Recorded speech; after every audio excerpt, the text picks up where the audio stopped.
Last week, I was feeling really flat, and I start with this just to lay the scene of how when we are reaching a new space in our growth, it gets really uncomfortable, and we either get to lean into the discomfort or we lean away from the discomfort. And depending on what we do, depends on what happens next.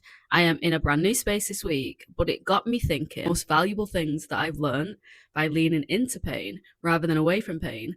And I wanted to share them with you too. Number one is stop waiting to be picked. Choose yourself, pick yourself. The moment that you actually do that, I promise you, your life will change because you see your own worth and you show other people what you are worth.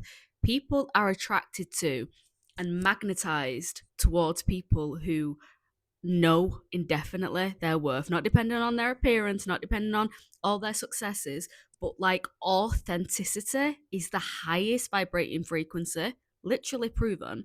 And people, whether they understand it or whether they know the reasons why or not, they are going to be magnetized towards it. So, what you're wanting is that before you've done the internal work. Stop waiting to be picked, pick yourself. I also kind of come across in the last week is that everything within my close vicinity is often a mirror into what is going on inside of me. And I think that so many people don't want to take ownership of that because it means that they've got to take accountability and they've got to basically accept resistance and why the resistance is there. And it fucks with their identity, it fucks with their view of themselves. But the moment that you do, the moment that you go, why am I so bothered about that? What is this to do with me? Because it's through the lens that I'm experiencing this that you will find the answers you're looking for. Number three, not every thought you have deserves your belief. A thought is not a fact. I can't stress that enough.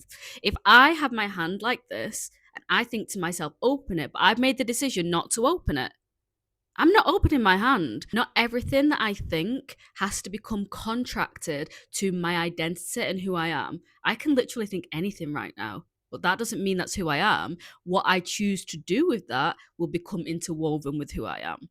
So I say this because you have to sometimes question your thoughts because thoughts generate feelings, and that's where we start to grow some sort of alignment with them.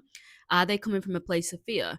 Are they coming from a place of conditioning? Are they coming from passed down beliefs? Are they coming from something that is just widely accepted as true, so you've accepted it as true too? Question your thoughts, question the stories that you tell yourself, because I promise you, the moment that you realize that it's a construct and that you don't have to be in contract with it and make it a part of you, you step into your power. And the final one, even though I've got loads of these, is that healing doesn't mean that you won't feel pain again. You will feel pain regularly.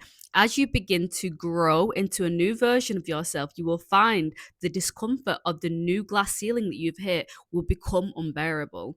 In fact, I would suggest that the more pain that you are feeling, the more that it's asking you to look at it. It's not that you won't feel that pain again, but it's what you do with that pain. How do you harness that pain? How do you comfort that pain? How do you approach your pain? That will be the game changer. I can't tell you that a storm won't be on the horizon and that you will never experience a storm again. But what I can tell you is that your ability to be able to weather it depends on what outcomes you will have every time that storm hits.